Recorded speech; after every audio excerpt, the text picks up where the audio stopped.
Hi there, Sophie Aldred here from Doctor Who. I used to be Ace, and I'm still Ace, and I'm still Sophie. But anyway, welcome to the Whovians videocast. Hello there, and welcome to the Whovians. I'm your guest host this weekend, Texas Timba.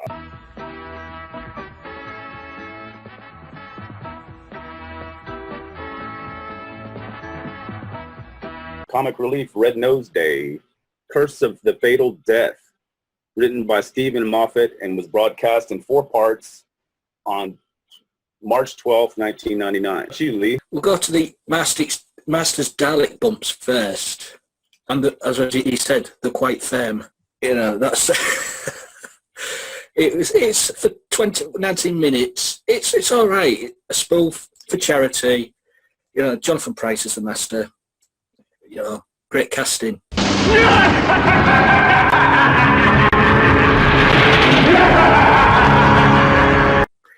You could have played him in the new series. You can't fault. I mean, it's Moffat as well. You've got all these guest actors: Hugh Grant, Richard E. Grant, Jim Broadbent, and the infamous female Doctor, Jonah Lumley, with the sonic screwdriver with 3 settings. Glint in her eye. But for what it is, it's just a good romp for charity. And is this foreshadowing what Moffat wanted to do for the series? Female Doctor, loving you know. Well, it has been proposed many times that the Doctor could gender swap, and I think maybe they should have done it in the series when it was ailing towards the end. I think pushing that panic button might have been quite fun. And I think it was mooted at some point that the Doctor might be a woman. He's not human. He's got 2 hearts, so there's no reason he shouldn't take on a female body, I believe. But yeah, it's a quite. I enjoyed it. It's funny. Very good, very good. How about you, Graham? Jonathan Pryce. I mean, Eagle Eye viewers will obviously know him today as the High Sparrow from Game of Thrones. And he's absolutely sublime in this as the Master. Absolutely 20 minutes of, you know, just like we mentioned, a comedy romp. Not to be taken seriously, just be taken for the light-hearted bit of entertainment that it is. You get some stalwarts in there in terms of the guest cast, everybody playing the Doctor that was mentioned. And obviously you've got the original 9th Doctor in Rowan Atkinson. You know, not much can be said about this guy. He is a stalwart when it comes to British comedy. So, you know, for the initial introduction of the supposed 9th Doctor, that was a good choice. And, you know, just the whole comedy that goes around the bonnet with the Dalek bumps. And you've got the whole skit about, you know, on Tercerus where he's who really bribed the architect first? Was it the Doctor or was it the Master? And poor Jonathan Pryce's 936 years of trudging through a sewer. Very nice, you know. But as I say, total enjoyable, laugh a minute. And for a Stephen Moffat story, high kudos. Very enjoyable. Thank you, sir. How about you, Mr. Beef Dad? Jonathan Pryce is the Master. Number 1, he drops himself into the sewers the first time, and he's in there for over 300 years. And he falls into the sewer again, and he's in there for another 300 years. Each time he comes up, he's older. At the final time is when the Daleks rush past him and knock him down the trapdoor into the sewer, and he's back again, another over 300 years later. But this time he's using a walking frame and saying, "Wait for me." Brilliant, absolutely superb. The Doctors, I love the way that each one of them gave it a different personality. Rowan Atkinson was perfect, with Julia Sawalha as the companion Emma, giving the usual thing, "What's going on, Doctor? I'll tell you later." Even to the point where she says to one of the Daleks, "How come you've got chairs on a Dalek ship?" And the Dalek says, "Silence, I will tell you later." Brilliant. Richard E. Grant plays it as a real narcissist. I love the licking the mirror bit. That was wonderful. Cute, sexy, and lick the mirror handsome. Jim Broadbent played the Doctor that is absolutely terrified of any woman and can't look at them. Hugh Grant plays the smoothie brilliantly. I believe he was offered the part when they began New Who. and turned it down and has regretted it ever since. And is hoping that one day he's going to be cast as a villain. And then, of course, finally, the incredible, the wonderful Joanna Lumley. If ever a woman could have played the Doctor, it's Joanna Lumley. But then if you're going to cast a female Doctor, I think we've got the best one you could... Because she had the right mixture of humour, and she was also an action girl and a Bond girl. Played Purdy in the Avengers television series, and really was not afraid of doing a little bit of knockabout stuff. Running around, she would have been fine with, apart from the jiggling bit. Which reminds me, when she regenerates, she looks down and says, I have etheric beam locators. And Julia Sawalha says, no, they're real. And she says, no, I think I can see an on-off switch. Absolutely magical moment, and only she could have got away with it. The writing by Stephen Moffat is absolutely perfect. I mean, he obviously had a lot of fun with it. What can you say apart from that? They actually used a stunt double for the Master for each time he went down into the sewers. I'm playing the Master in Doctor Who. I'm doing the stunt, falling through the trapdoor. Nice ball. Okay, down there. Okay. It's just standing on the trapdoor and making sure you don't hit the edges. Simple as that. Goodbye, forever, Mr. and Mrs. Doctor.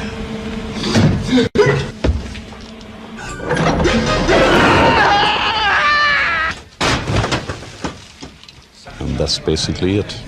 Well done. Excellently done. Nobody so far has given it a rating, which has surprised me. How many people have we had so far? Yeah, I'll give it 50 out of 10. We've just been joined by Kevin. How you doing today, sir? I'm doing fine, Tim Wells. What did you think of this comedy story? It has everything on it. Hugh Grant, Rowan Atkinson, Richard E. Grant, that's played at the Great Intelligence, awesome. The Master with every time he goes down into the sewers and comes back, brilliant, really good comedy. I laughed it really. Yeah, I like that the Doctor where he was regenerated into, in all the actors and the woman, like boom locators with the Master. Those are titties. No, they're like boom locators. I laughed I laughed it so hard at that. It's a good story, a good parody on it. It's just, for the, I loved it, 10 out of 10. Awesome. All right, we're going to go to Jimmy now. What did you think of this awesome comedy spectacle? It's great. It's the last time Roy Skelton provided the voice of the Daleks. He was the regular voice throughout the classic period. It's also the first time since Verity Lambert that a woman produced Sue Vertu. For us that were watching Doctor Who at the time, since the 1996 movie, this was the first time there was going to be Doctor Who, even though we knew it was a parody. And I don't think it was available in America to see. I had to get it on VHS, which I still have. So it was exciting to see it for the first time.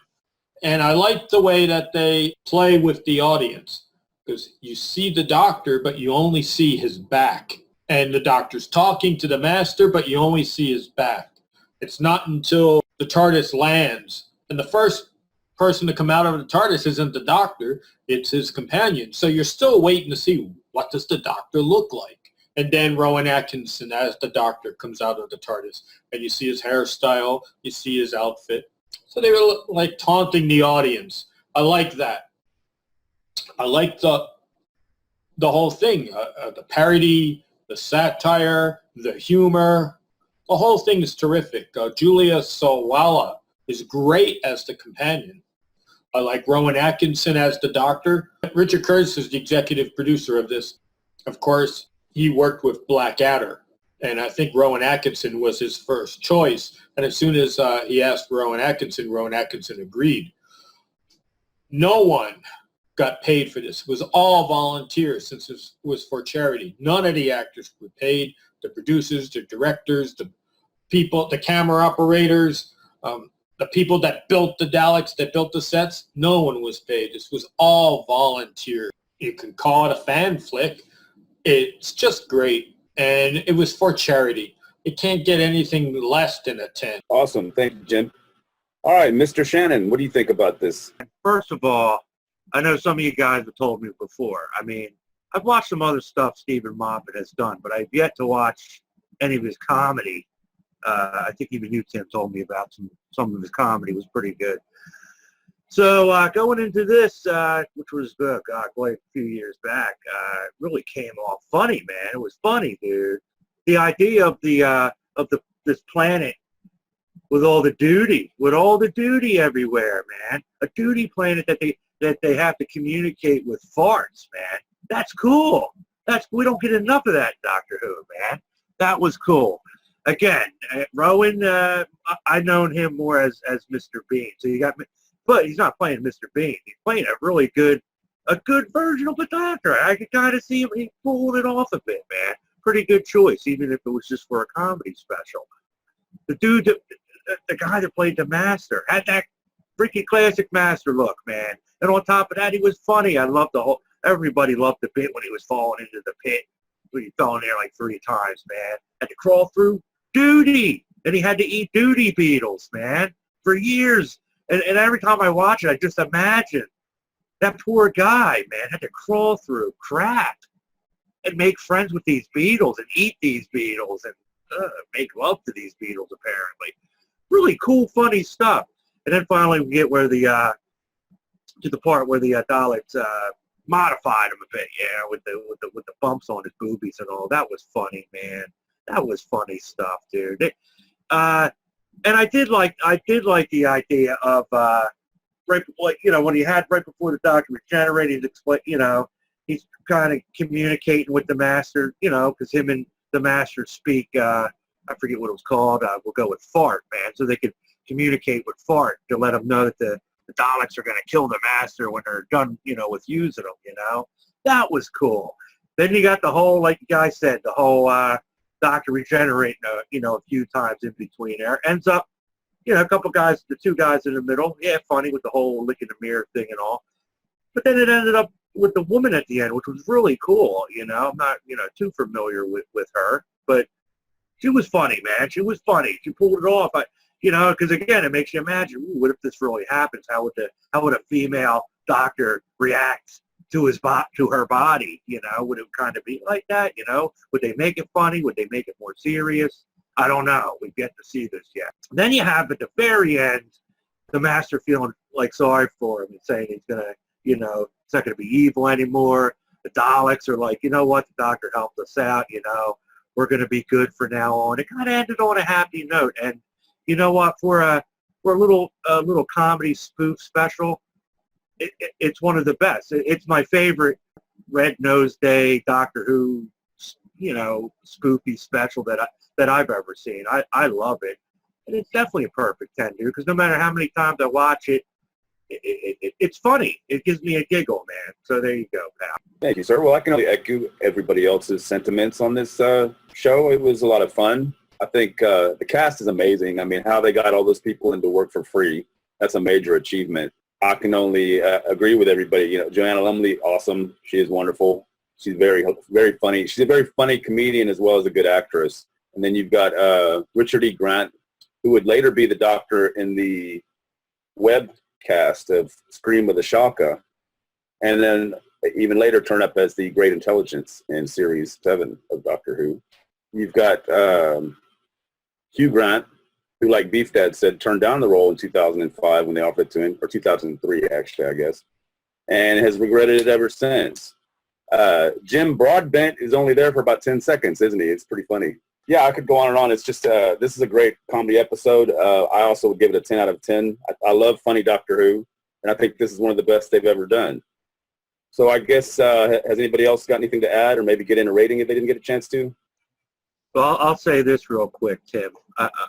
Is this what we would expect from Stephen Moffat writing comedy? Is this pretty much how he is, comedy-wise? I mean, I haven't seen anything else that did he do a television series or something? You were telling me.